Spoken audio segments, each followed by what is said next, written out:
Hello once again. This is DVP back reporting with another Cincinnati Reds game scored. This will be my 17th game of the season. Today is Friday, June 28th, 1985.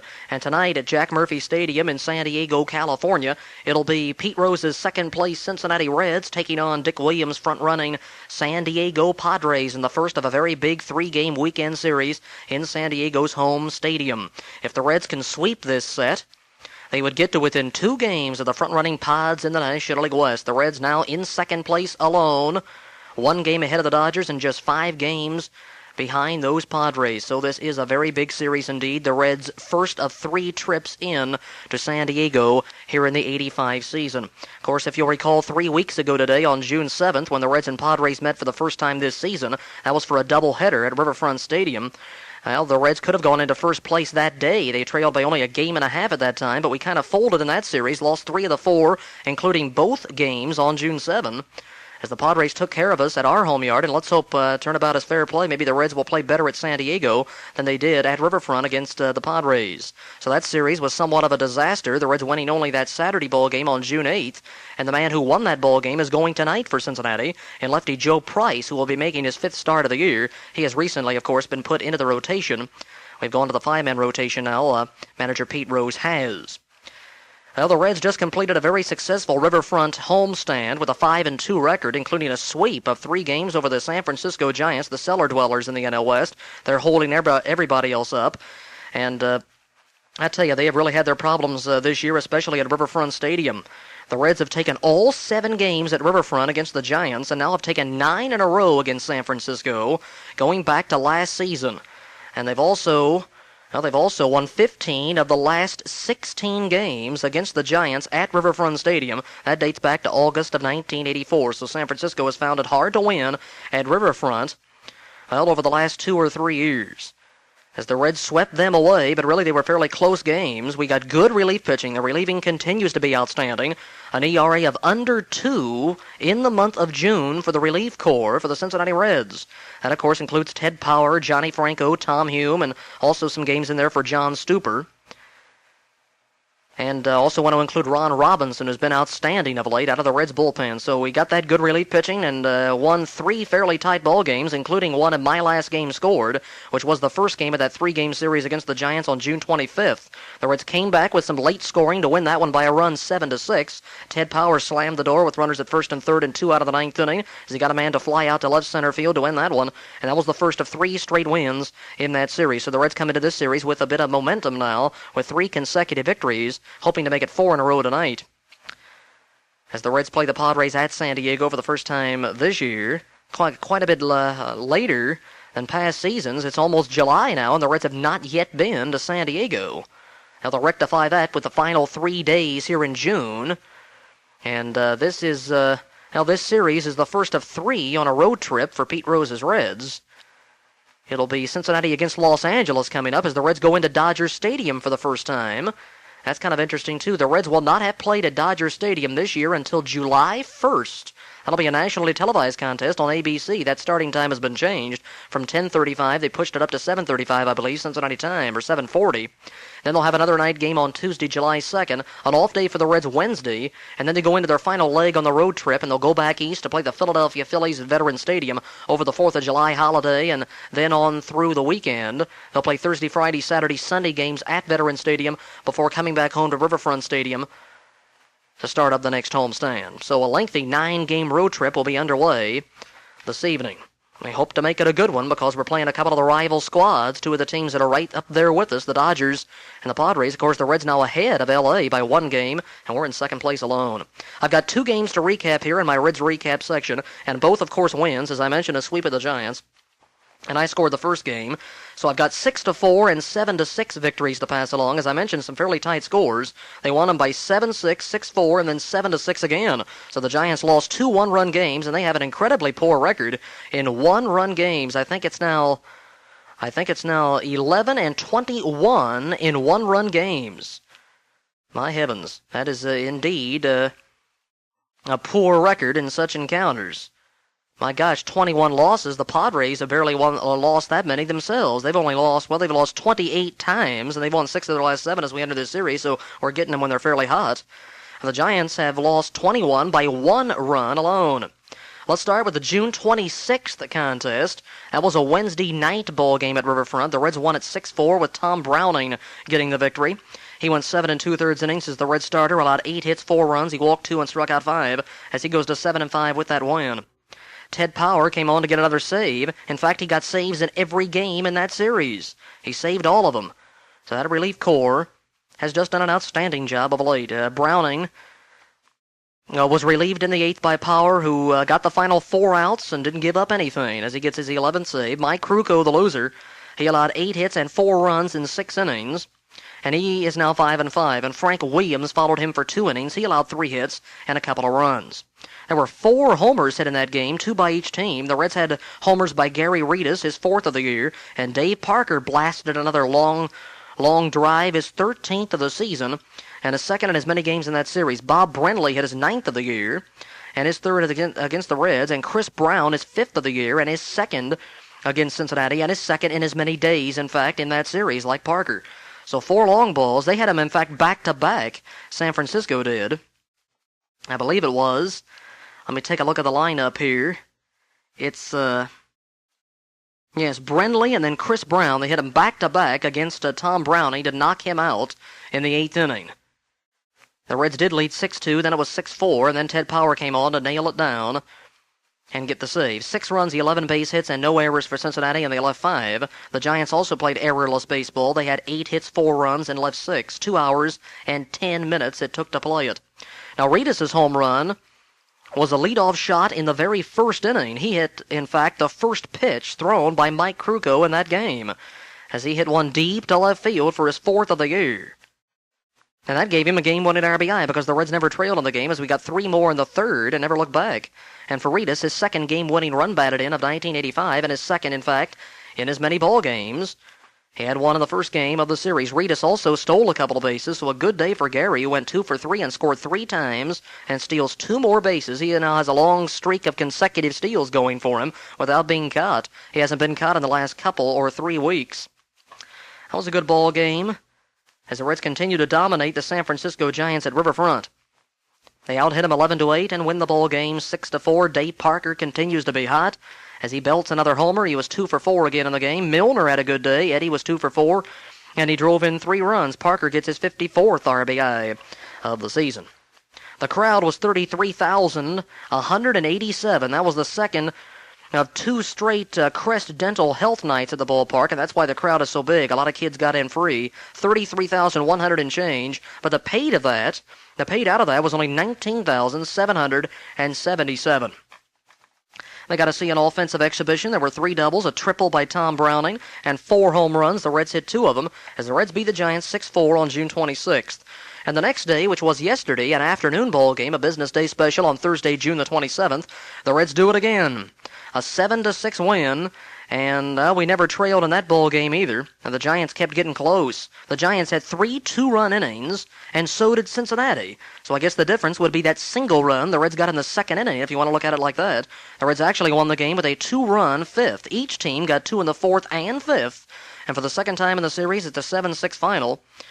And Ron Robinson gets the win. And Robinson, in fact, he's 2-0. He was 2-0 on that homestand, his first 2 decisions of the season. In that ball game, the Red starter Frank Pastore did not qualify for the victory because he didn't go 5 innings. He only lasted 4 2/3, gave up 7 hits, 4 runs. He walked 3 and struck out 2.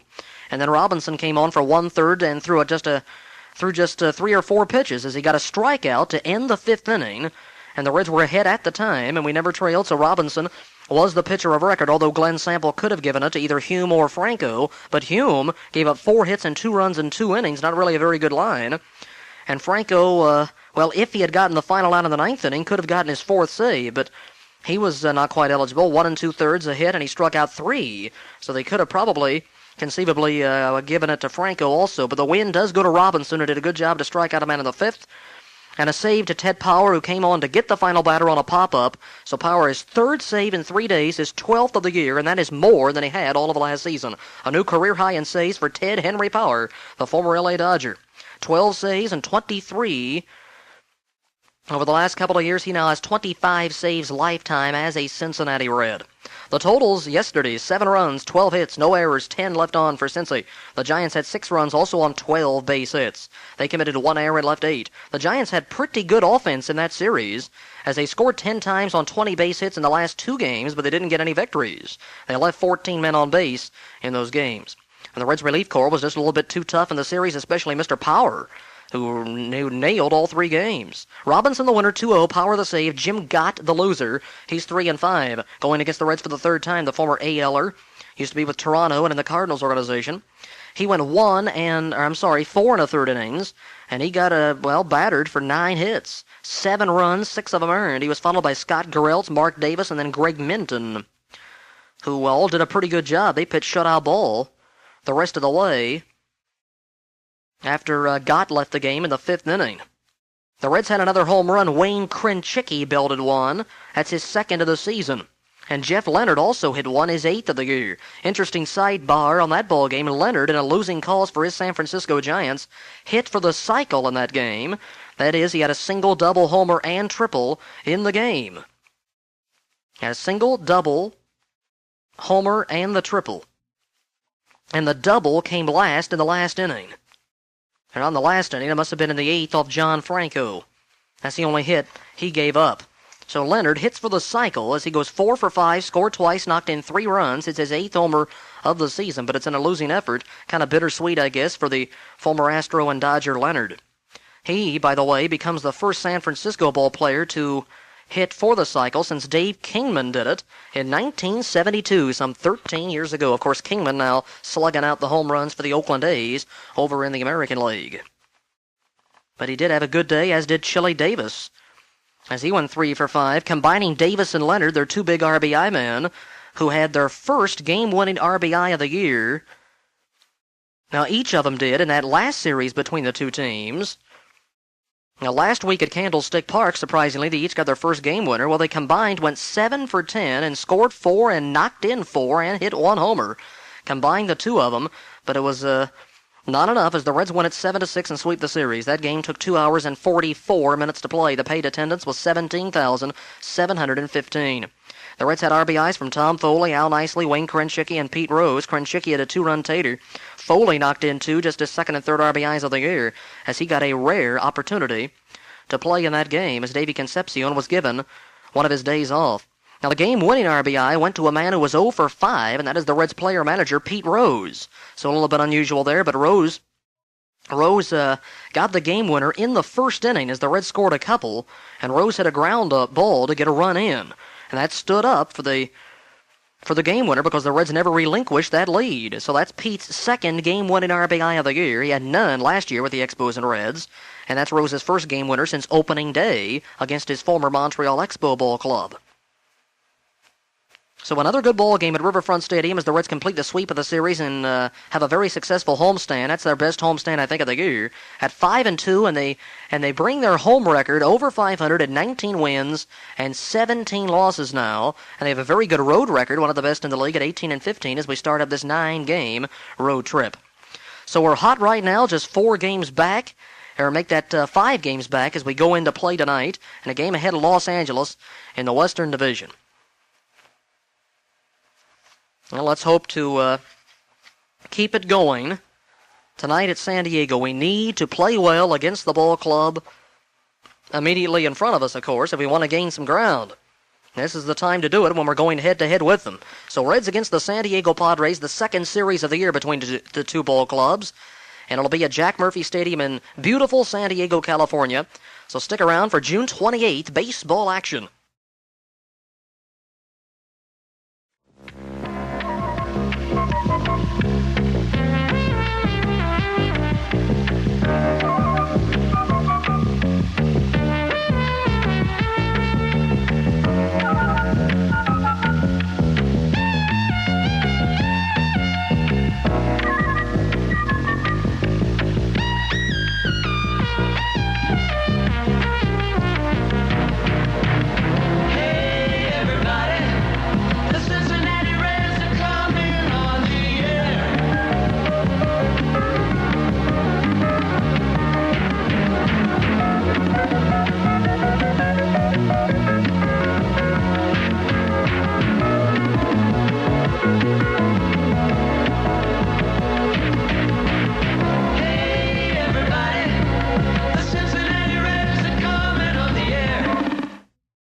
And now the Padres are down to their last out, and the batter is Gary Templeton.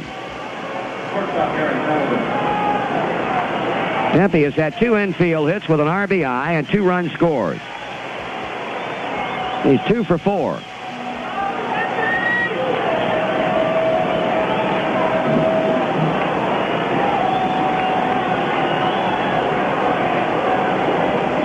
Power throwing. Templeton bouncing it foul along the first base side.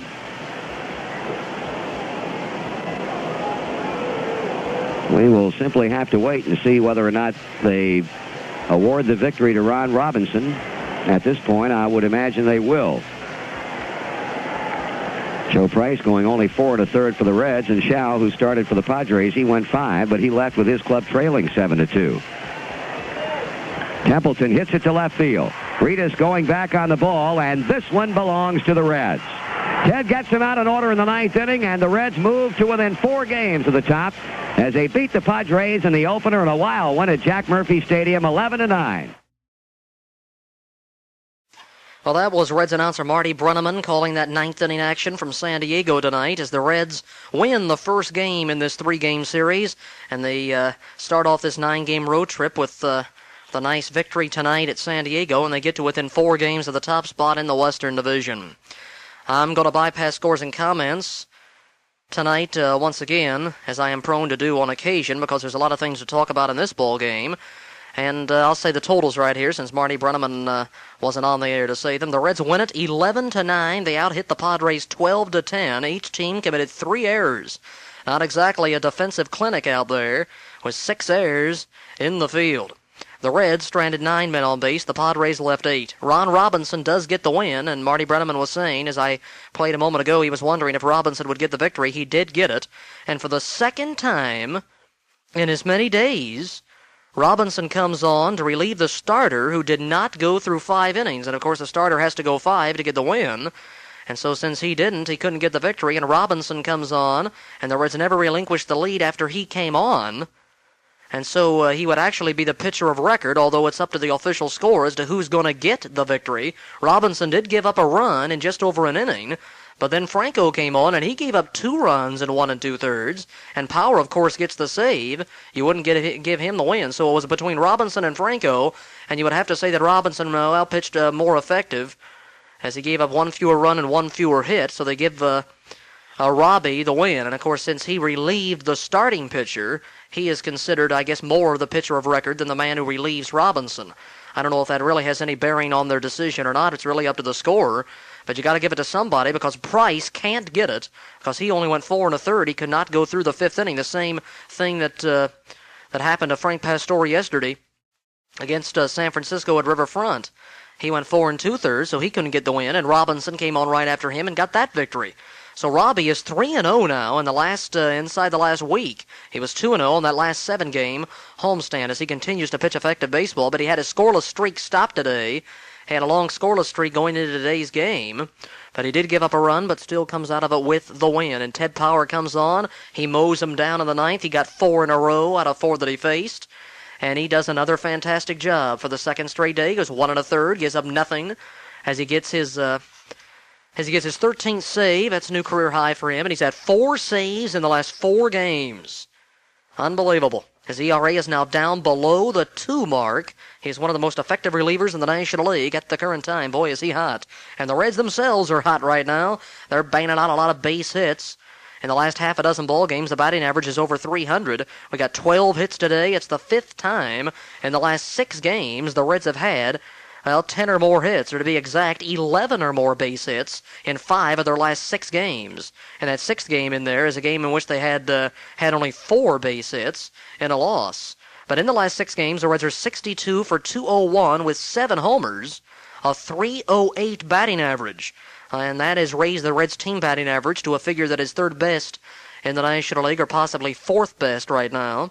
The team batting average is at 253, up a point. The Reds have out-hit the opposition 593 to 571, and the Reds are averaging a very, very good 4.6 runs per game here in the 85 season. They've tallied 321 times to the opposition's 305, so we've outscored them by 16. The team earned run average went up 0.05 It's, I guess a semi-decent figure of 3.86, but the relief pitching in this month of June has been just sensational, although today we gave up 2 runs, the relievers did. Actually, 3 runs, 2 of them earned, and 4 bases on balls. So we had a bit of a slippage there for the relievers, but the Reds had enough runs, 11, to compensate for the runs that they gave up. And Power, of course, was sensational again as he mowed him down in the 9th inning. So in all, the relievers have done just a fantastic job over the last few weeks. An ERA of about 1.65 in the month of June. And those guys, Franco, Robinson, Power, Stuper, they've been doing a fine job, and also Hume out of that bullpen. So the Reds get their 38th win of the year. They go 6 games over 500. They've won 4 straight now. They swept the Giants 3, and now they've taken this game against the Padres. So they have now equaled the number of wins that they had in that last series against San Diego when we won only 1 of 4 games at Riverfront. And both of the games the Reds have won against the Padres, Joe Price has been the starting pitcher.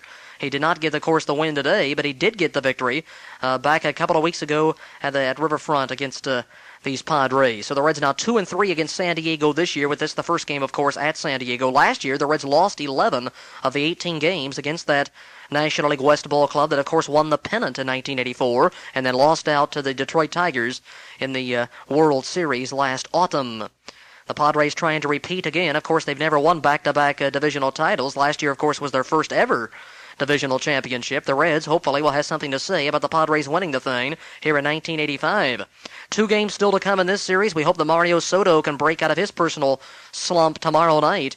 And another late start out at San Diego at 10:05. Then there'll be an evening ball game on Sunday. Well, it's evening if you're in Cincinnati, but it's a late afternoon contest. I think it's a 4:05 start time at San Diego on Sunday. That's tentative anyway. I think they might be changing that. But I believe it is a late afternoon game on Sunday. Then the Reds will go to another one of the West Coast cities, Los Angeles. They'll be moving up the coast to L.A. to play the Dodgers for 2 games. Those will only be the 2nd and 3rd meetings of the year between the Reds and the Dodgers. So through the month of June, the Reds will have played L.A. just 1 time. Of course, they had 2 games rained out, June 11th to 12th at Riverfront Stadium, that have been rescheduled for doubleheaders, 1 in August and 1 in September.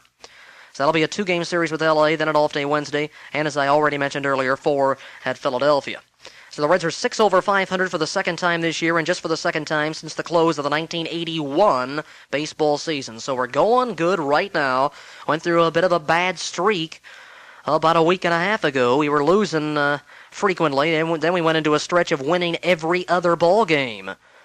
And we had not won 2 in a row since June 4th and 5th up until this last sweep against San Francisco.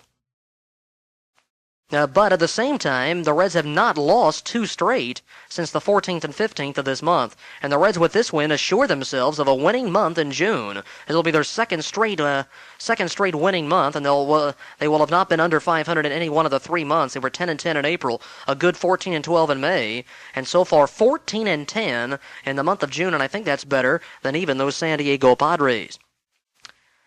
And so things are looking up now for Pete's ball club. Pete didn't get any hits today. He's in an 0-for-7 slide right now. He was 0-for-2 today, but walked 3 times. Got a game-winning RBI on an 0-for-5 day yesterday against the Giants, but a ground out got a run in. And but walks really hurt San Diego pitching today. There were a ton of bases on balls in this game. Padre pitchers walked 8 batters, and the Reds walked 5. And 7 of those 8 went to 2 people. As Gary Reedus received 4, that's 1 shy of the club record, and Pete Rose, as I mentioned, walked 3 times every other time up. Let me have a look at my records now, my games scored, as things continue to get just better and better.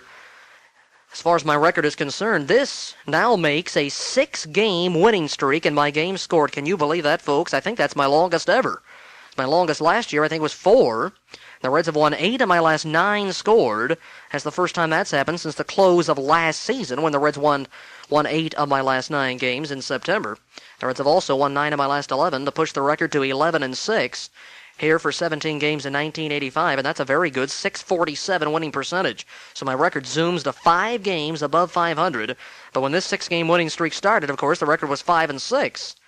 So 6 consecutive Reds wins, and a perfect month of June. I'll close out June at 5-0 after a 500 April and a 500 month of May. 7-2 in road games now and a record of 8-2 in night games, 5-2 against the Western Division, 2-1 in one-run games, and 1-0 against the Padres. Last year, 0-2 against San Diego. So this is my first win against the Pods since the '83 season, and this, by the way, is my first game scored at San Diego since 1983 in August, when the Reds won a 5-3 decision behind Frank Pastore's good pitching and home run hitting in that game. This season's record is some 3 games ahead of last year's pace when I finished at a very good 22-18 for 40 games in the '84 regular season. Last year at this point, though, through 17 games, only 8-9. 2 years ago, 7-10. And back in 1982, which was a terrible year, well, at this point it wasn't too bad of a record at 9-8. So still, we're 2 games better off this season than 3 years ago in the '82 campaign. So my record's looking very good there at 11-6. My lifetime record is now 232 and 167 for 399 Reds games, with this being year number 11, and that's a winning percentage of .581. Now we'll have a look at the starting lineups now for this ball game. First of 3 at Jack Murphy Stadium. They had a crowd of over 36,000 in attendance for this one. And they're expecting possibly a sellout tomorrow night as the Chicken returns. They're going to celebrate the 11th anniversary of the birth of the San Diego Chicken, I guess I want to say.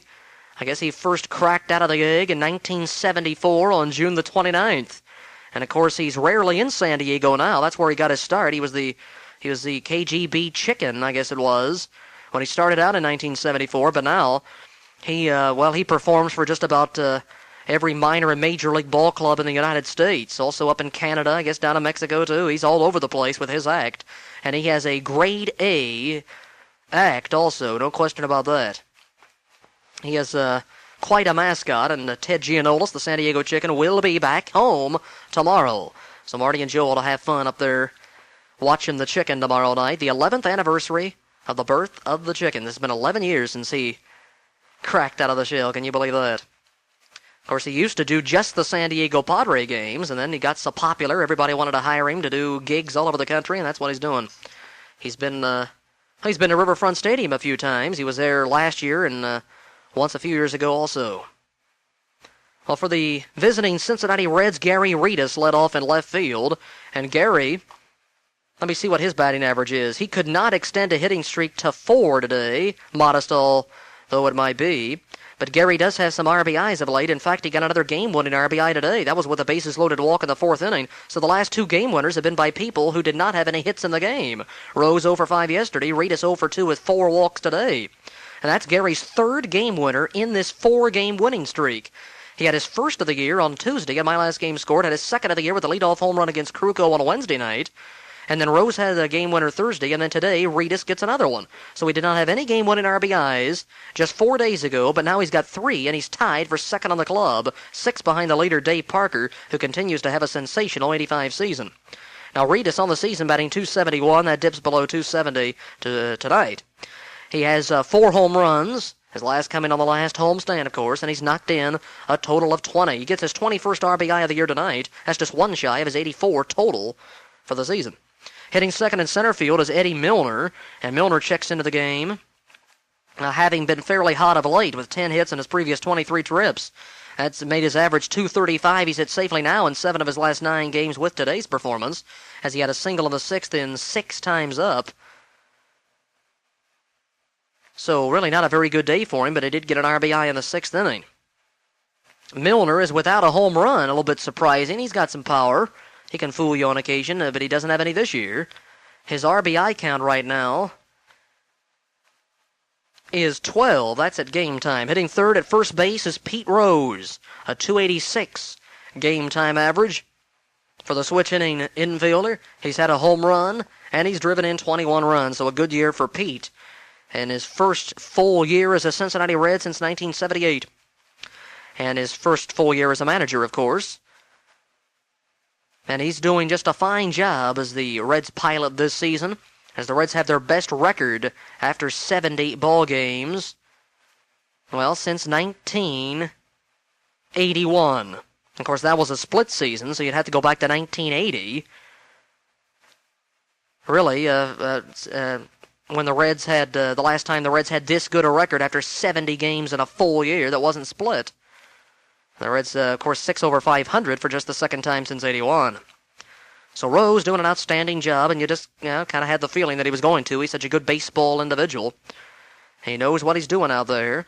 He's doing a lot better than John McNamara did in his last couple of years with the Reds. Of course, Russ Nixon had a rough go of it in '83. Vern Rapp couldn't do much of anything right in 1984. Rose comes on the scene, and, well, September last year was an indication of things to come, as the Reds had the second-best record in the NL West in the month of September at 15-12. And so he's not had a losing month, Rose has. Rose has not had one single losing month since taking over the Reds' helm. Of course, you'd have to exclude August. He did have a losing August last year, but he only managed for less than half of that month after he took over on August the 17th in a game against the Chicago Cubs. So that could be a big event coming up this season, August 17, the first anniversary of Rose coming back to Cincinnati. And that could be right around the time he gets the big hit as well. So that could be a double event there, Rose's anniversary of coming back, and also maybe getting number 4192 possibly the same day. It should be right around that time. But Rose is going to have to go some possibly to get it by my date that I picked on August 9. He's 40 hits away. He's going to have to average well over one hit a game in order to get it by that August 9th date at L.A. like I predicted. He predicts August 26th, which just might be right on the money. He's got 4,151 lifetime hits, and really bearing down on that record, although he's 0 for the last two games. Pete has still hit safely in 11 of his last 18. That doesn't mean much of anything. His batting average is down to .283. Hitting fourth and right field is David Parker, having another great year. His first year as a Red last year was just an indication of things to come. And Parker said at the end of last season, well, next year you're going to see the real Dave Parker. And as if 16 homers, 94 RBIs, and a club-high .285 batting average last year weren't enough. And 13 game winners and also 28 doubles to lead the team. But he was exactly right on the money in accordance to his statement. As we have seen, I guess, the real Dave Parker this year, the MVP-type Dave Parker. He's having his best season since his MVP winning season in 1978 when he had 30 homers and drove in well over 100. And he's going to get 100 with ease this year in the RBIs department if this start is any indication of what we're to see later. 55 runs batted in now in just 70 games, and he's played in every one of them. The only Red to do that. And he also leads in a hitting streak tied with Concepcion's 17 straight longest in the majors earlier this season. He leads in the ball club just about every statistic. Batting average, .316. That's fourth or fifth in the league. He's third in the league in RBIs with 54 at game time. He's third in the league in home runs with 13 at game time. And I think he's tied for first with McReynolds in game winners at 9. He's first or second in doubles with 19. He's one of the leaders in slugging average at .539 to start out the day. That goes up 10 more points as he hit another homer in this game tonight. He's relentless. And his batting average is now up close to .320. And through today, he has a 4-game hitting streak and has hit safely in 11 of his last 12 and 37 of his last 45 games. He has 150 total bases already, and that's got to be the most by a Red at this point of the season since George Foster a few years back. So Parker just having a simply sensational year. To put it in one word, fantastic 1985 season. He's well ahead of last year in RBIs and homers. Last year finished with 16 homers. He's got 14 already. So he should get 20 home runs this season. Of course, he plays in every ball game, too, which enhances his chances of putting some more numbers on the board. He's getting a lot of at-bats this season. That's another thing he leads in, 273 through today. What an acquisition he has been. The lefty-swinging veteran 6'5" right fielder, Dave Parker, coming back home to Cincinnati last season. Got off to somewhat of a slow start April of last year, but since then it's been look out opposing National League pitchers. Because Dave now has hit 30 homers as a Cincinnati Red and has driven in, what would that be, 149 runs since coming to the Cincinnati Reds, and that's in just under a season and a half. Pretty good figures for David. He's also had 22 game-winning hits as a Red. And he's batting cleanup now. He's hitting either third or fourth in the order. Against right-handers, he bats fourth, of course, and against the lefties when Rose isn't playing. Eddie Milner's not in there. You got Ritas, Concepcion, Parker, and then Perez usually. But with the right-handers pitching, this is the normal lineup. Ritas, Milner, Rose, Parker. And then 5 through 8 would be nicely Concepcion, Oster, and Krenchicki. Now, sometimes not quite in that order, but nicely normally bats fifth. He's there today. And Allen is in a bit of a slump right now. His batting average has fallen to 266. He's tied for second on the club in home runs with 5, and he's also second on the team in RBIs with 26. And that's all since mid-May when he was brought up from AAA Denver, where he was tearing the cover off the ball just like last year when he hit .333 at Wichita, almost the player of the year in the minors. He had 1 hit today and 5 trips. Hitting sixth at short is Davey Concepcion. He's fighting a bit of a slump himself. He ended an 0 for 13 dry spell with a base hit in this ball game tonight. That came in the 5th inning. And after going 0 for 2, his batting average was well below 270. That's where he was at game time, 270. He's had 5 home runs, and he's driven in 21. That's a bit down from past years. Normally you expect Davey to be higher than that in RBIs. But still, he's having a pretty good, solid year. His defense has been a little bit questionable at times with 2 errors in this game. But I guess overall, he's having a pretty decent season. They're talking about him possibly for comeback player of the year. He had a 6-game hitting streak to end last season to push his average to about 245 at season's end. And so that didn't make for a super terrible finish for Concepcion, so I'm not sure if he'll qualify for comeback player honors or not. Well, Bob Trumpy on WLW in Cincinnati seems to think that Pete Rose has a fine chance of being comeback player of the year, but I don't agree with that at all. Because Pete was very hot, of course, after coming back to Cincinnati. He batted .365 as a Red in August and September and got his average up to .286, which is exactly where he was at the beginning of today's game. So, unless Rose hits about .340 for the year, I doubt if you'll see him as comeback player because .286 really is not that poor of a batting average.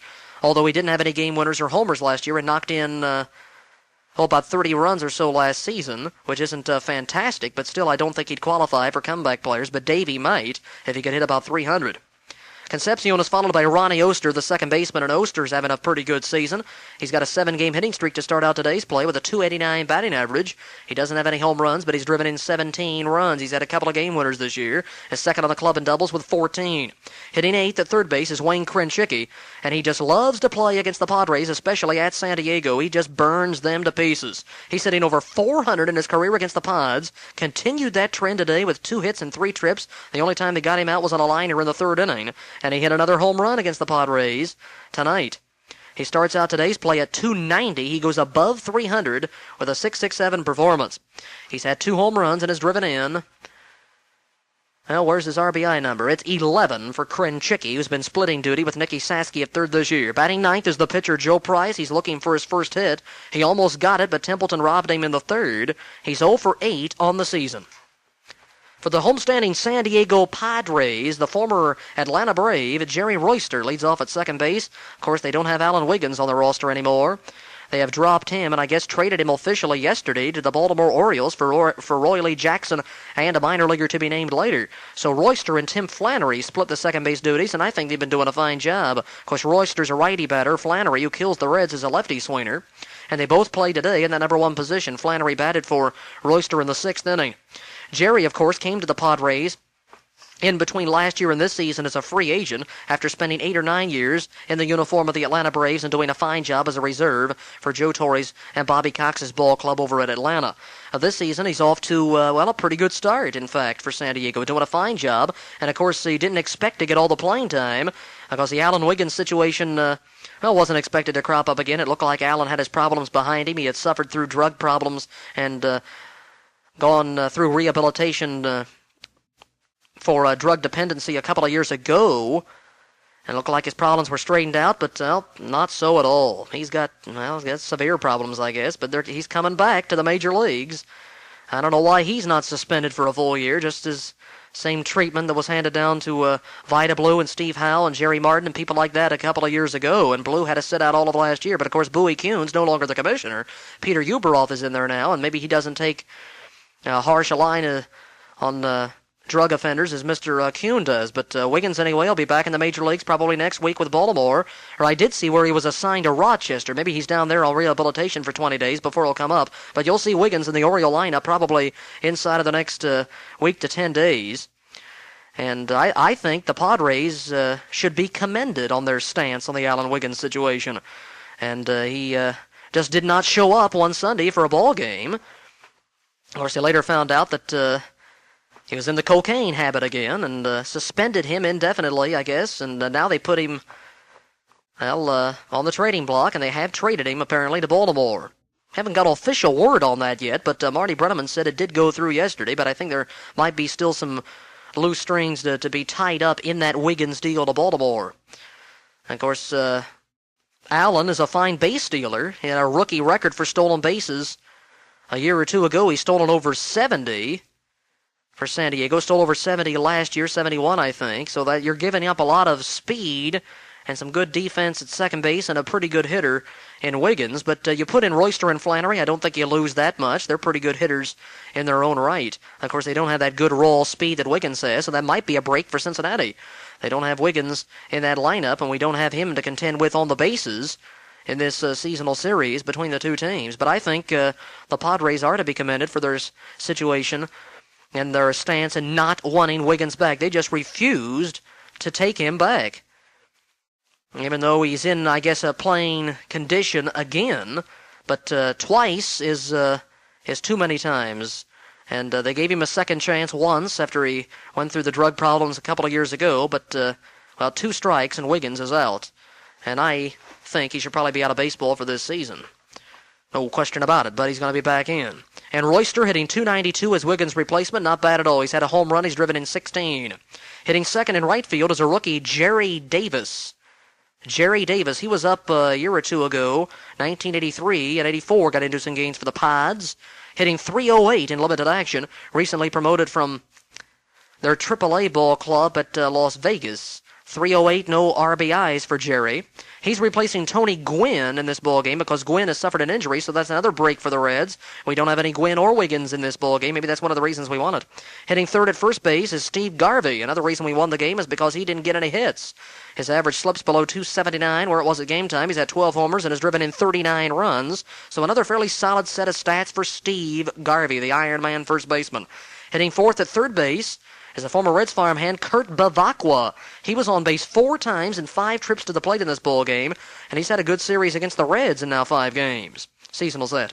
.256 batting average. He's had a couple of home runs and has driven in 11. What is interesting about the 2 homers and 11 RBIs is that if you take away the 2 homers, he'd have 3 runs batted in, and of course no homers. But with the 2 homers, he's driven in 8 runs because they're both grand slams. That gives Bavacqua 5 slams in his career. Somewhat surprising that he's got that many. He hit one just last weekend, I think, and he hit his first against the Reds. And that was at Riverfront Stadium. And that was off of Tom Browning in that 4-game series 3 weeks ago. So Bavacqua has touched up Browning for a slam this year. Hitting fifth in center field is Kevin McReynolds. He's knocked in 41. Hitting sixth, the catcher, Terry Kennedy, at .263, 7 homers and 43 RBIs. Much better year than last year for the lefty swinging catcher, former Cardinal. Hitting seventh in left field, the former Cub, Carmelo Martinez. He's having a pretty good year at .268, 9 homers, 33 runs batted in. And next in the order is Gary Templeton, their switch-hitting shortstop. Like Kennedy and some of those other Padres, a former St. Louis Cardinal. They got him, of course, before the 1982 season. So he's in his 4th year as a Padre, hitting .292, and he's got 3 homers and has driven in 27, so a good year for Tempe. Hitting ninth is the pitcher, Eric Schau, who took today's loss. He's only had 3 hits, all singles on the year, hitting .097, and he's driven in 1 run. He had a home run last year against the Reds, if you'll recall. That was in a game, I believe, at Riverfront Stadium in 1984. So it's Eric Schau against Joe Price in tonight's ball game.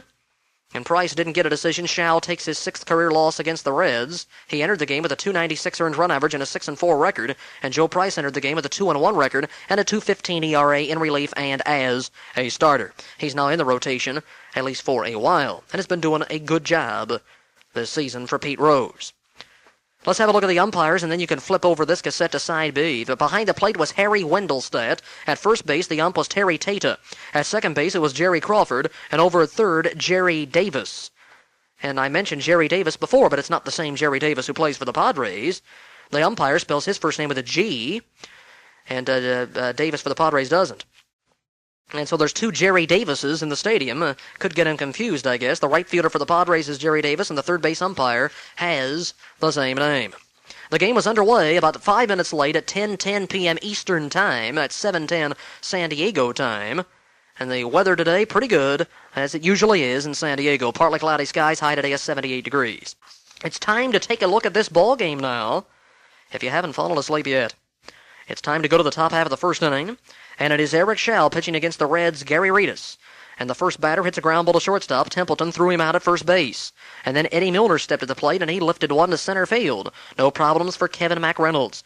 Pete Rose drew a base on balls. And that's the first of 13 walks in this ball game. First of 8 given up by the Padres, as Rose took ball 4 on a 3-2 pitch.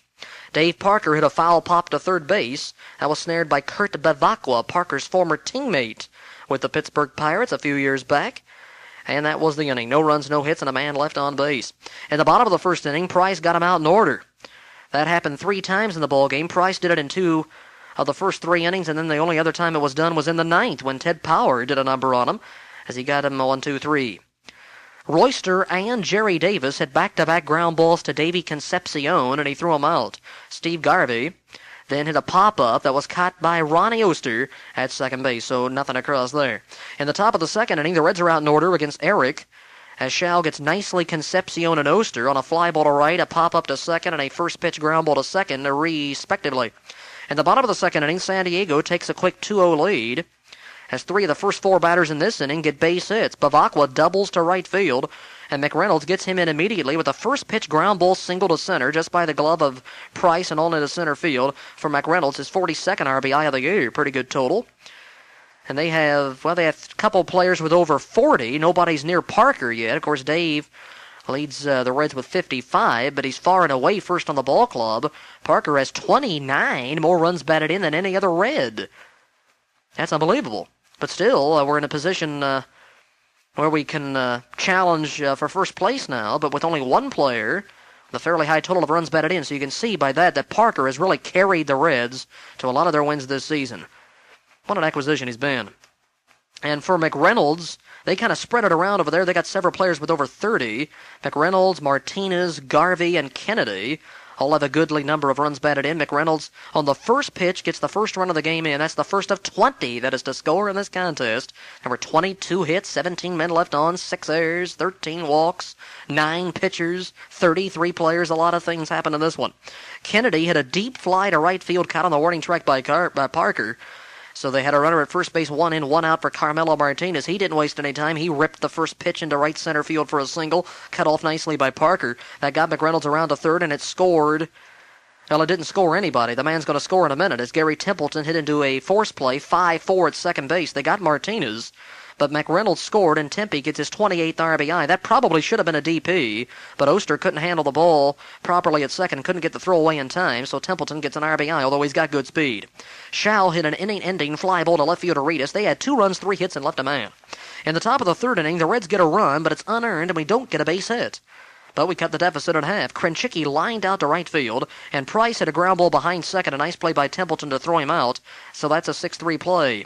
And that makes it 6 straight outs for the Padre pitcher Schall, but that ends as Reedus draws a walk. He just barely missed with that pitch, Schall did, and Reedus wasn't too sure. The 3-2 miss just outside. And then Schall throws one away at first base, trying to keep Reedus close. But that's the thing that Reedus can bring about. He can draw those throwing errors because he's got so much speed and has been so successful of late on the base paths. You know he's going to run, and he probably would have, but he didn't have a chance to because he gets around to third on a throwing error. A 2-base error on Schall, and Reedus wheels it to third base, and then he scores when Eddie Milner drops this bunt down. Here's the 1-1, and Eddie bunts third base side. Bevacqua fields up, throwing, got a bad throw, and it's into the base runner, and we'll see how they score that one. Bevacqua had him with a good throw, but we'll see how they score it. Nevertheless, we get a run out of it, and that's what we're after. Well, that's the name of the game, to get runs in any way you can, and Reedus has a penchant for doing this. Lots of times he gets on and scores without the benefit of a base hit in the entire inning. It happens again here. We get a run on no hits. There were 2 key errors in the inning to make the run unearned, and there was 1 man left on base as this inning closed down. Well, they did not know how to score it. It took a while for them to decide that it was an error, and it's a good scoring decision because Bevacqua should have just taken a little more time. He would have gotten Milner by a step or 2 had he taken his time and fired the accurate, good throw to Steve Garvey. But Joe Morgan on Reds TV pointed out the fact that Garvey was really not positioned quite right. He should have been on the inside of the bag. Instead, he was covering the middle of the bag. And if he'd have been to the home plate corner of the base, he might have been able to stretch out and take that throw. As it is, it just got off of his glove for the error. So Milner does not get an RBI. It's not a base hit.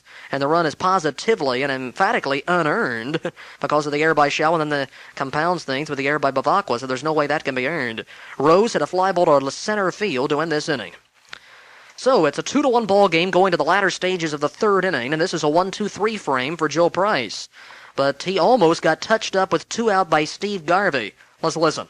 A wind pitch. Swung on, and it's 3-1. Reedus going back. Ball stays in the ballpark. Boy, I thought that ball was way out of here, but not so. And it's a 1-2-3 inning for Joe Price. Nothing across, and after 3, Padres 2 and the Reds 1. Well, I would imagine that has to be an embarrassing moment for Joe Nuxhall right there, as he thought that thing was going out of the ballpark. It came off the bat lively, and Garvey, of course, has tremendous power with those great big arms of his. He extended on that pitch by Price and sent one back into deep left field, but Reedus was able to make the catch with ease. In the middle of the warning track, he didn't even have to go up and scrape it off the fence or anything. So that that needed about 6 or 8 more feet to get out. So Nuxhall a little bit miffed, I guess, as to why that ball didn't go out. Maybe some heavy air up there or something kept that in. But the high deep drive was caught, and he said immediately it's a 3-1 ball game, but not so. Retracted to 2-1 Padres, and the inning's over. Royster looked at a third strike. Davis fly to center. Garvey flies deep to left, and that's all. In the fourth inning, the Reds take the lead as we get a couple of runs here in this fourth. The very first pitch of this inning is a long one by Dave Parker. And then we follow that up with a later run that is driven in by Gary Reedus. We'll listen into some action here with the old left-hander, Joe Nuxhall. Parker lines one and stay fair. If it is, it's a tie ball game, and you can tie it up just like that. Dave is 14th, and I mean, he rifled that one out of here right down the line and about 10 rows up into the seats. So Parker jumping on the first pitch here in the fourth ties it at 2-2. His 55th RBI of the year. Dow delivers, nicely swings, and he drills it into deep left center field. That's extra bases as it bounces to the fence. Nicely into second base, standing with a double, and for Al, his 8th double of the year. So 2 bullets here in the fourth inning off Eric Shaw. Here's the 0-2. That swung on, base hit into right field, charging the ball, Davis. And they're going to hold everybody up as he throws an absolute strike to Kennedy. And Kennedy not able to hang on to it, but Billy DeMars making the right decision there and holding nicely at third, so the bases are loaded, but Joe Price is the batter. He sets. The runners go, and the pitch is outside, ball 4, and the Reds lead it 3-2. The second time tonight that Reedus has walked. Reds leading at 3-2, and that's the third walk issued by Eric Shaw.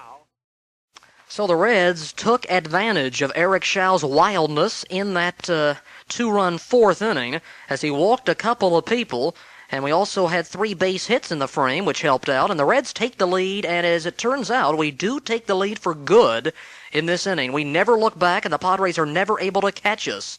So that bases-loaded walk that you just heard to Gary Reedus turns out to be the winning RBI. And for Gary, his 3rd game-winning run batted in of the season, tying him with E. Sasky and Concepcion for 2nd on the team in game winners, and all 3 of those have come in the last 4 ball games.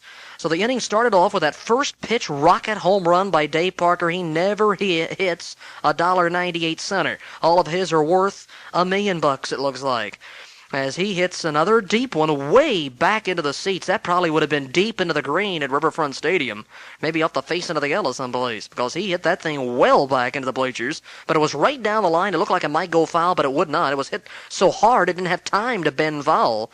Another Parker long, deep shot. Man, he hits a home run just about every day, it seems. He's now hit homers in 3 of his last 4 games, 1 in 3 different games in the last 4. That covers the winning streak. Had 1 Tuesday, had 1 Wednesday, none yesterday, but had 2 hits, though. He's had 2 hits in his last 4 games for 8 hits in his last 16 times to the plate. He's also had 19 hits in his last 43 trips, and that figures to a .442 average. So this gives him a 4-game hitting streak.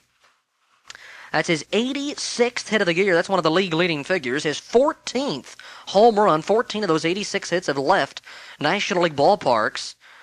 And, boy, he's been something else. His 55th RBI on the solo homer to right field to tie the game up on 1 pitch from Eric Schell.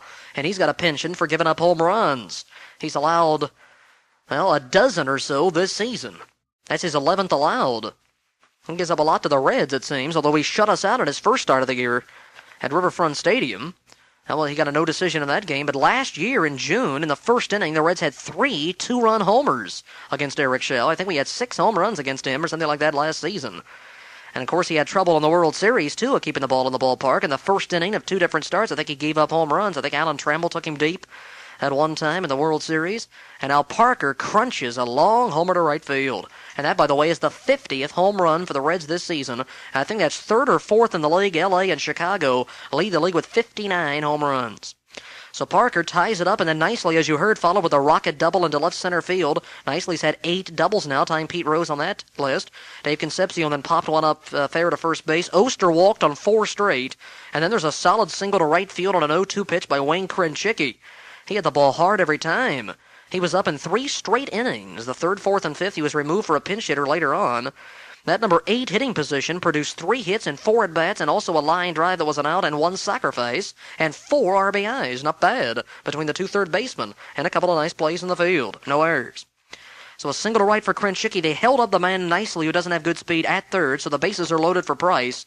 And he had a little looper, a soft line drive cap of the second baseman Royster. So bases loaded, 2 out, 1 in. The Reds trying to go ahead, and Schell's wildness comes into effect here. And really, well, he had suffered to a certain extent with his control, with 38 walks and 97 in a third innings. That's not a great average. And he walks 2 in this inning, and this last one gets a run in. Reedus takes ball 4 on a 3-2 pitch to force in nicely and give Reedus the eventual game winner. His 21st run batted into the season, his second of 4 walks in a 5-inning period. He walked 4 times in 5 innings. 3rd, 4th, 6th, and 7th, and he stole 3 bases. He was the star of the game tonight. He didn't have any hits, but had that game winner, 3 steals, scored twice, knocked in a run. A good day for Gary. Despite the fact that he didn't get any hits, but he had a lot of ways to get on, of course, and that's what you want him to do. He took ball 4, bases loaded for Milner. Hasn't hit a grand slam in his career. No homers this season. He doesn't hit 1 hair. He strikes out swinging. 2 runs, 3 hits. We lead it. No errors, 3 runners left on. In the bottom half of the 4th inning, Price gets him out in order. And I think I said something wrong a minute ago when I said that the Reds got him out in order in only 3 of the 9 innings. Make it 4. With this being another one for Price, he has a long string of outs. He had 8 consecutive. He had 9 straight batters retired. Up until an infield hit by Templeton. That was the start of Price's downfall in the 5th inning. Then he gave up 4 straight base hits and knocked him out after getting 9 in a row. He got 2 Ks in the 4th in a good inning. He got Bavacqua swinging to open the frame, and he got Kennedy swinging on a 3-2 pitch to close the inning.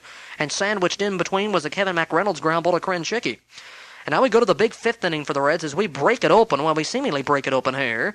But the Padres counter with 4 of their own in the 5th. 4 big runs for the Reds in the 5th inning as we send 7 men to the plate. Starting it off is Pete Rose. He drew a base on balls. Dave Parker followed with his second hit. A solid single into right field. He hits everything iron. Nicely on the first pitch, lifted one to center field. First and second, 1 out. Dave Concepcion at the plate. And then with 2 out, we get Wayne Krenchicki. And Davey and Wayne get the job done in this 5th inning. Here's Marty Brenneman with the action. And the pitch, Rose breaking, swung on, hard smash, base hit left field. Rose will come around to score. Parker goes to second. Pete was off. As soon as Schell committed himself to the plate, Bavacqua broke toward the bag to cover in the event that a throw was forthcoming. And Concepcion just shot one through that hole vacated by Kurt Bavacqua at third base. So Cincinnati leads 4-2 as Concepcion drives in his 22nd.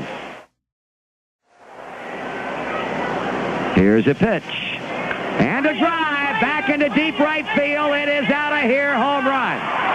A 3-run homer by Wayne Krenchicki, and Cincinnati leads it 7-2. He continues to just absolutely beat up on San Diego pitching. His 3rd home run of the season, his 2nd in as many days. He got all of it, and the Reds lead now by 5. Well, that was a big 5th inning for the Cincinnati Reds as we beat up on Eric Schall in that inning. And he does go through this 5th frame, but then he's taken out for a pinch hitter who homered in the bottom half of the 5th. I left off with nicely, and then I picked it up with a replay. Concepcion, a hit-and-run single to left. It probably would have been a double play had Rose not been running. So Pete must have a device in his head to know exactly what to do in a certain situation. He must read minds or something. He just knows that Concepcion is going to ground that ball to third base, so he figures he better run. So the third baseman will cover third base, and the ball can then go through the hole and into left field, and that's just what happened. As the man was going to cover third, Davies shot one by Bavacqua into left field for a single. So Pete, I guess, has radar there. And Pete came on in to score. Of course, Rose doesn't attempt many steals. It was definitely a hit-and-run situation. Rose does have 4 stolen bases this year. But here, it's going for the hit and run, and it worked to perfection. Otherwise, it might have been a DP. Parker goes to second base. Concepcion gets an RBI, and 3 of the first 4 in this inning get on. Oster hits a pop-up to shortstop. It's an infield fly there. So 2 out for Krenchicki, and he launches that blast on a 3-2 pitch to right field. His 2nd hit of the game, and 2 strikes on him both times. Home run right field with 2 on for Krenchicki gives him 14. Runs batted in. His 3rd home run of the season, his 2nd in 2 days. So Wayne is heating up. He's over 300 now with that home run at 3-0-2. 3-run homer with 2 out to give the Reds a 5-run lead at 7-2. And Schall's final batter faced is Joe Price. He got him to swing and miss. And Price was up 3-0, but then 3 straight strikes. And he's out. 4 runs on 3 base hits, a single, another single, and a home run. Another base on balls didn't help Schall with a walk to Rose, and he scored. No errors, no one left. But in the bottom of the 5th inning, the Padres counter with 4 of their own and get back to within 1 at 7-6. They get close, but never quite get there. Each team scored 4 in the 5th, 1 in the 6th. The Reds then got 2 in the 7th. The Padres got 1 in the 7th. The Reds got none in the 8th, but the Padres got 1 in the 8th to get to within 1 at 10-9, and then the Reds went ahead with a run in the by 2 with a run in the 9th. That turned out to be a big run, of course, a little bit of a cushion.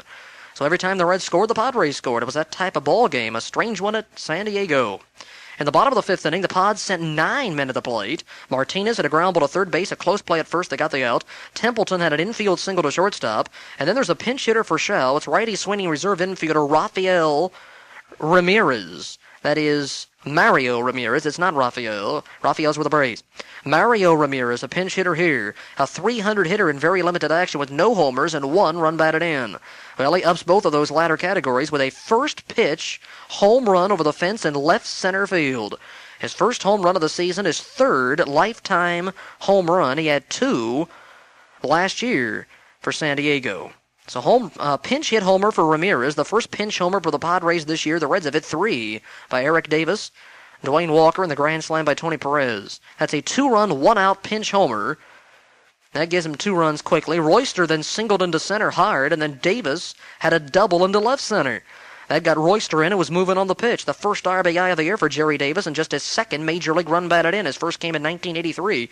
That's it for Joe Price. In comes righty Ron Robinson. And again, we have the situation where the starter does not go through 5, so Price can't get the win. Robinson, the pitcher of record here. Well, tentatively anyway, he does go ahead and get the victory. He really did a good job here. But another man does score here. There's an unearned run in this inning because of an error by shortstop Davy Concepcion on the ground ball hit by Bavacqua, the first batter that Robinson faced. A ground ball to short, should be an easy double play here. The Reds botched up 2 or 3 double play chances today, didn't turn any. The Reds have turned only 1 double play in the last week, I think. Still have 65 on the year. This should have been a 6-4-3 jabby to get us out of the inning, but Davy can't get the ball out of the glove, and he throws too late to Oster to get Garvey. Now, Garvey had walked on 4 straight pitches. Now, after the double by Davis, there was a 2-0 count on Garvey, and that's when Price was taken out. And Robinson came on and walked Garvey as he threw 2 balls to him, and the walk, of course, is charged to Price, the only one he gave up on the game, so he didn't walk anybody, really, while he was out there, but he was charged with that walk in the 5th. So this put him at first and second, and Bavacqua reached on the air to load the bases for McReynolds. He had a sacrifice fly to left on a ball that should have been the third out, so this run, of course, is unearned. The man Davis scores from third base. RBI for McReynolds. His second of the game, is 43rd of the year, and that makes it a tight 7-6 battle. Kennedy, with runners at first and second, had a ground ball that went 3-1, so really a good job by Robinson there. He got a ground ball double play, really, off the bat of Bavacqua, but they didn't turn it, and then a fly ball and a ground ball, so Robbie, another good job. Of course, he did issue the walk to Garvey, but it's not charged to him. But he's at a disadvantage there, that's why it's not charged to him. 4 runs, 4 hits, 3 earned runs, 1 error, 2 left. The Reds get a run back in the 6th inning with this base hit. Infield pulled in, Milner behind the ball, 2 strikes, and Eddie grounds one right by the diving Garvey. Big base hit. So the Reds steal a run here in the 6th inning as Ritas comes in on the hit to right, and Cincinnati leads at 8-6. That RBI single by Red center fielder Eddie Milner was preceded by a base on balls to Gary Ritas to open up this 6th inning, and then a couple of stolen bases put him at third. And as Marty said, we stole this run. And again, Davis's speed comes into play as he walks for the 3rd straight time. And this is a new pitcher, righty Luis De Leon, who faces just these 2 batters, Ritas and Milner. Ritas walks, he steals second, he steals third. He steals 3 bases in the next 2 innings. Man, oh man. In the 3rd through the 7th, Ritas was 0 for 0, but scored twice, knocked in a run, and stole 3 sacks. That's not bad on an 0 for 0. So again, he steals second and third, the second or third time this year that he's done that. Stole second and third in the same inning. Milner then follows with that base hit by Garvey into right field for a run batted in. And for Eddie, that's his 13th RBI of the year, and we lead it by 2 again. And manager Dick Williams didn't waste any time. He got another arm in there, and lefty Mark Thurmond. It looked like it was going to be Lefferts, but I had to scratch him out. Instead, it's Thurmond, and then Lefferts follows him. Thurmond does a good job here besides hitting a batter. Rose hit a ground ball 1-3, a high chopper. Milner off and running, makes it to second. And then Parker is hit by a pitch. And he's on for the 3rd time in the last 3 innings. A homer, a single, and a hit batsman. The 2nd or 3rd time that he's been hit by a pitch this year. And it looked like he might have strained a wrist on a swing before that hit batsman. He was shaking that wrist all the way down to first base, and well, he was okay, I guess. He stayed in the game. He was hit by an 0-2 pitch, by the way. 1st and 2nd, 1 out for Nicely. We have a chance to get some more, but Nicely, on a 3-0 pitch, got the proverbial green light and hits into a double play. I don't know why they're giving Nicely, who's cold, the green light, but they thought he might get a fat one from Thurmond. Instead, he serves up a double play grounder, 5-4-3, the only twin killing in the game. So they got Parker and Nicely on that one, a big DP. But we get a run on a hit and another key walk. These walks are all scoring here, which is saying is the malady that has befallen the Reds of late. All those walks score. And the same thing for the Padres pitcher today. The walk to Ritas, of course, came in. No errors, 1 left on. In the bottom of the 6th, the Padres come right back to make it an 8-7 game on a fielder's choice grounder by pinch hitter Al Bumbry. Martinez started the inning with a pop to second. Templeton had his 2nd infield hit in as many innings. It went to second base. And then there's a pinch hitter for Thurmond in the number 9 slot, and reserve outfielder Bobby Brown. He drew a base on balls. And then pinch hitter Flannery, batting for Royster, also drew a walk on a 3-2 pitch. And then Bumbry, batting for Davis, their 3rd straight pinch hitter. He had a ground ball to third base. This is a tight one as we almost turn a DP, but couldn't quite get it. Swung on and hit off the 5th. There's a throw to second. The throw to third. No, they didn't get it. A broken bat. Number to third. Krenchicki played it on the bounce and fired to second for the 4th. But the throw to Rose, first base umpire Terry Tata says safe. And it's 8-7. Well, you can't come much closer to turning a double play without actually turning it. That was a tight play at first base. Tata threw out the arms and said safe, and Bumbry with good speed beat it out. And he gets the pinch hit RBI on the fielder's choice grounder 5-4.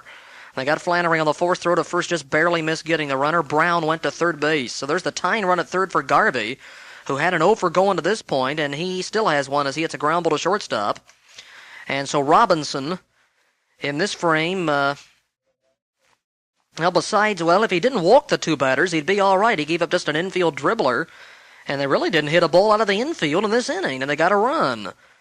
And so I guess another pretty good job by Robinson, but he did have to walk Flannery and Brown, the back-to-back pinch hitters in reverse fashion there, Brown and Flannery. And then the ground ball by Bumbry, and they couldn't quite get the DP. Bumbry's been a good pinch hitter. And so their pinch hitters in this inning had a couple of walks and an 0 for 1 and an RBI. Garvey hit into a 6-4 force of Bunbury to end the inning. They got a run, a hit left 2, and it's 8-7 Reds. Well, we are back to scoring again. We scored in 5 straight innings, the 3rd, 4th, 5th, 6th, and 7th. And we scored in 6 of the last 7 innings. And in 4 of the last 5 innings, the Padres scored runs. So everybody was scoring runs. We got 2 back in the 7th inning. And this made it a 10-7 baseball game. As the Reds got a couple in, and, the pinch hitters for the Reds do it here. The Padres had some pinch hit production in their half of the 6th. The Reds pinch hitters Isaski and Cedeno get it done in the 7th. They're going to pitch to Isaski, and Nick swings and lines it to left field, and that's a base hit. And the Reds lead it 9-7 as Oster scores. That for the stretch. And the pitch. Isaski goes, a pitch is line down the left field line. That is by Martinez, and that'll score Isaski. CC coast into second, and the Reds lead it by a score of 10-7. So Cedeno absolutely drilled that one to left, and he gets his second pinch hit of the year, his first RBI as a pinch hitter, and the Reds lead it 10-7. So Cedeno. Now this ball game is rapidly turning into a pitcher's nightmare at this point, as every team is scoring in every inning. And a couple of big hits here. We get 3 straight hits after the leadoff batter Concepcion hits a ground ball to first base. That's the first batter that new pitcher Craig Lefferts faces, because Thurman was lifted for Brown. Brown stays in the game in right field. Flannery stays in at second base. And we've got Lefferts hitting in the number 2 position. And then there's a base hit for Oster into center field. The ball got completely through McReynolds for a 2-base error, and Oster goes to third. And then pinch hitter Isaski, hitting for Krenchicki on the first pitch, unleashed a base hit to left field. And that's his first pinch hit of the year in 2 official at-bats. He's walked 4 times and has also been hit by a pitch. So an RBI for Isaski, and that is his 26th of the year to tie nicely for second place on the club.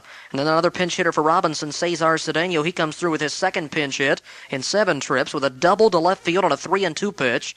That gives him an RBI, so the Reds' pinch hitters today 2 for 2 with 2 RBIs and a run scored. The Reds have now knocked in 15 runs collectively as pinch hitters this year while batting .217, which isn't all that terrible, although it sounds like it, but certainly not all that bad. We've had 3 homers, also 18 bases on balls for the Reds pinch hitters. 114 pitch batters have come to the plate, with Cedeno being this last one.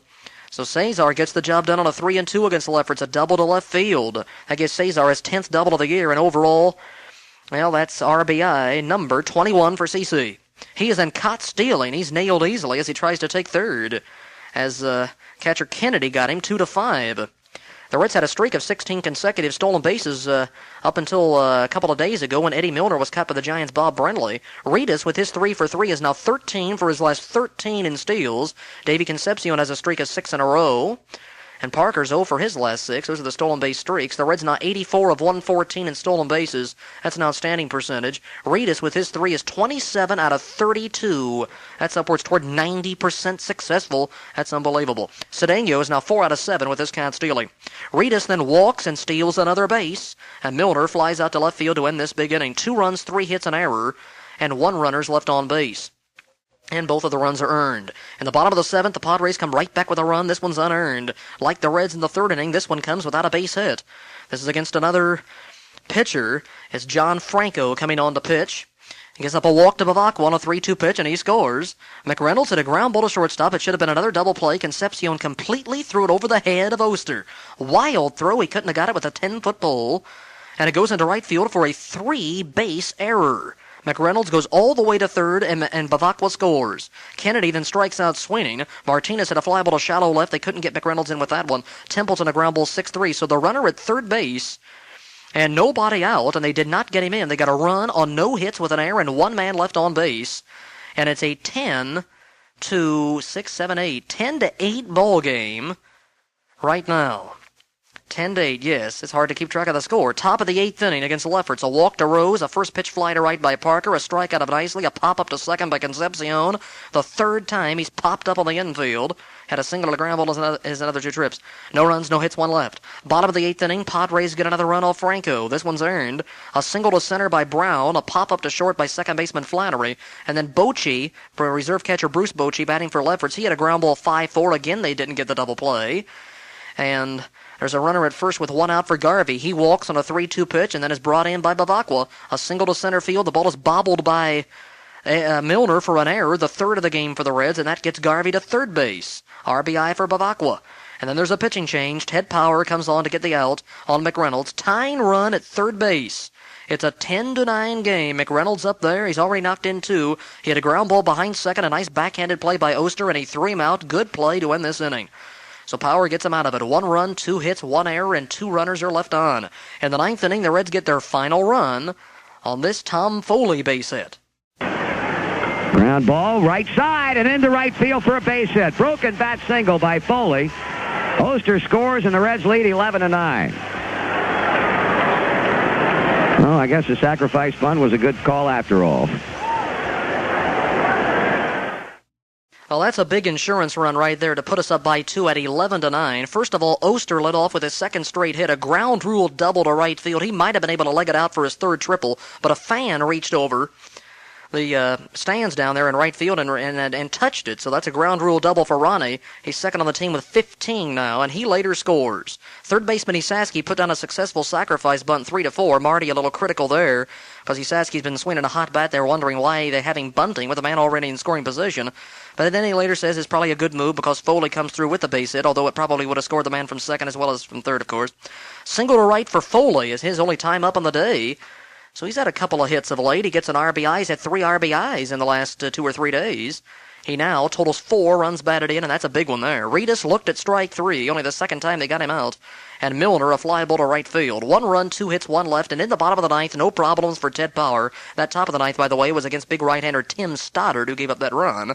And this is Power's full inning here as he gets Kennedy on a fly to left field. Reedus Martinez had a shot off of Power, apparently deflected off of his leg, and went right to Isaski, who threw him out. And that's a good thing Martinez doesn't run too well. They got the 1-5-3 outplay. They checked out Power. He was okay, and he finished the game. As a couple pitches later, second pitch to Templeton, he popped him up into left field. Milner make that Reedus, making the catch. He was the star of the game, and he made 2 putouts in that 9th inning to end it. And a good inning, clean inning for Power to end it. And the Reds win the first of this 3-game series, a wild, bizarre contest. Reds 11 and the Padres 9.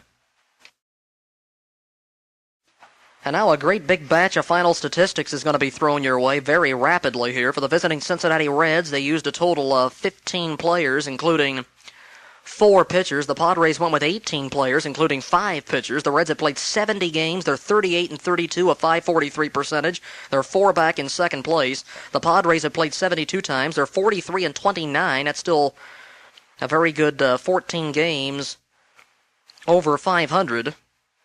And they are some 4 games ahead, of course, with a .597 winning percentage. It slips under 600 with this loss. The Reds led off with number 2, Gary Reedus. He was 0 for 2, 4 walks, scored twice, knocked in a run. And Gary now batting .268 on the year. Next is Eddie Milner in center field, number 20, 1 for 6 with an RBI and an error. Milner down to .233. Pete Rose, first base, number 14, 0 for 2, 3 walks and a run scored. He's batting .283. Dave Parker, number 39, 2 for 4, scored twice, knocked in 1. He's had a 2 for 4 day each of his last 4 games. Al Nicely, number 34, 1 for 5, he scored 1. And Parker's hitting .319 now. Nicely is at .264. Davey Concepcion, number 13, 1 for 5, scored 1, 2 errors, knocked in a run. And Davey, well, only 1 for his last 16. He's batting .269. Ted Power in the number 6 position, number 48. Number 16, Ron Oster, second base, 2 for 4. He scored twice. He's got his average on the rise now to .293 with an 8-game hitting streak. Wayne Krenchicki at third base, number 15, a big day for him. 2 for 3, scored 1, drove in 3 runs. He's up to .302 now, has hit in 6 of his last 7 games. Nicky Saski, pinch hit third base, number 12, 1 for 1, a sacrifice, a run scored, and an RBI. He's up to .250 now. Number 49, Joe Price, 0 for 3. Number 33, Ron Robinson, no at bat. Number 28, Cesar Cedeno, 1 for 1 as a pinch hitter and an RBI. Cesar's up to 241 batting average. Gianfranco, number 31, pitcher, and number 10, Tom Foley, shortstop, 1 for 1. He knocked in a run. He's batting 173. The Reds went 12 for 37 in the game with 11 runs, 10 runs batted in. Joe Price's pitching line looks like this. He went 4 1/3. He allowed 7 hits, 6 runs, 5 of them earned. He walked 1, struck out 3, allowed a homer. Ron Robinson, the winner, 1 2/3, a hit, a run earned, 2 walks. Gianfranco, 2 runs, 1 earned on 2 hits and 1 2/3. He walked a couple, struck out a batter. Ted Power, 1 1/3 innings, nothing but zeros. The Padres, number 3, Jerry Royster, 1 for 3, scored 1. Number 11, Tim Flannery, pinch hit second base, 0 for 1. Number 28, Jerry Davis in right field, 1 for 3, scored a run, knocked in 1. Number 4, Al Bumbry, pinch hitter, 0 for 1 with an RBI. Number 37, Craig Lefferts, pitcher. Number 15, Bruce Bochy, pinch hit catch, 0 for 1 with a run scored. Number 6, Steve Garvey, first base, 0 for 3. Number 49, Tim Stoddard, pitcher, 0 for 0. Number 7, Kurt Babakwa, third base, 2 for 4. An error on RBI and 2 runs. Number 18, Kevin McReynolds, center field. An error, 2 RBIs, a run, a hit, 4 at-bats. Number 16, Terry Kennedy, catcher, first base, 0 for 5. Number 14, Carmelo Martinez, 1 for 5. Number 1, Gary Templeton, 2 for 5, a run. Make that 2 runs, 1 RBI. Number 30, Eric Schau, 0 for 1, an error. Number 12, Mario Ramirez, pinch hitter, 1 for 1, a run and 2 RBIs. Number 35, Luis De Leon. Number 38, Mark Thurman. Number 20, Bobby Brown. Brown, 1 for 1, pinch hitter, right field. 10 hits, 38 at-bats, 9 runs, 8 RBIs for the Pods. They used 5 pitchers. Eric Schau, the loser, 5 innings, 6 hits, 7 runs, 6 earned, 2 homers, 5 walks. He struck out 2. Luis De Leon, he pitched to 2 batters in the 6th, allowed a hit, a walk, and a run. Mark Thurmond, 1 inning and a hit batsman. Lefferts, 2 innings, 3 hits, 2 runs earned, 2 walks, no homers, 1 strikeout. Tim Stoddard, a run, 2 hits in an inning, and he struck out 1 batter. More data for the game. There were 5 doubles by Nicely, Cedeno, Oster, Bavacqua, and Davis. No triples and 3 homers. Parker gets number 14, Krenchicki number 3, Ramirez number 1. Game winner for Reedus. Stolen bases, Reedus 3. Caught stealing, Cedeno. Sacrifice bunt by Sasky, a sacrifice fly by McReynolds. A double play for the Padres. A hit batsman by Thurmond. Robinson wins it. He's 3-0. Schau loses it. He's 6-5. Power gets his 13th save. The Reds had 11 runs, 12 hits, 3 errors, and left 9. The Padres 9, 10, 3, and 8. 3 hours and 11 minutes for this game, and the total attendance was 36,789 at Jack Murphy Stadium. Even with this loss, the Padres have won 6 of their last 8 and 8 of 11 games. They had a modest 2-game winning streak stopped tonight. Some seasonal pitching lines now for the pitchers. Joe Price, he's been in 15 games, 5 as a starter.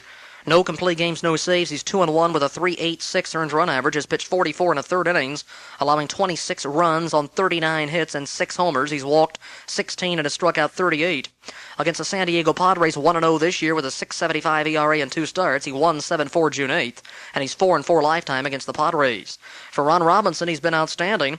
He is 3-0 with a 2.08 ERA and 13 relief outings, no saves, 21 2/3 innings, 13 hits, 5 runs, and 2 homers. He's walked 6 and struck out 13. In his last 7 games, he has an 0.96 earned run average. Gianfranco, who in his last 9 games has an 0.79 earned run average. On the season is 3-1 with 3 saves and a 2.59 earned run average in 22 appearances, 31 innings, 29 hits, and 12 runs. And Ted Power has been outstanding with a 1-2 record and 13 saves, 4 in a row, 25 appearances, and a 1.95 earned run average for 32 1/3 innings, allowing just 7 runs on 17 hits. For the Padres, Eric Schau, his 16th start. He has a complete game and a shutout, and a 6-5 record with a 3.34 earned run average. He's allowed a dozen homers, 102 innings, 86 hits, and 44 runs allowed. De Leon is 0-2 in 23 games with 2 saves and a 4.03 earned run average. Mark Thurmond, he has a 3-6 record with a 4.73 earned run average. He has a save, a complete game, and a shutout. 16 appearances, 5 in relief. He's pitched 64 2/3. Craig Lefferts has a 4-2 record with 1 save and a 3.41 earned run average. And Craig, the former Cub, has been out 25 times, 37 innings, and 15 runs allowed. Tim Stoddard has been in 23 games since coming over in the offseason from the Chicago Cubs. He's 0-3 with a 4.30 earned run average. Kind of a disappointment. He's got just 1 save. Of course, Rich Gossage is their main man out of the bullpen. We didn't see him today. He's got 17 saves. 29 innings for Stoddard, 29 hits, and 17 runs allowed.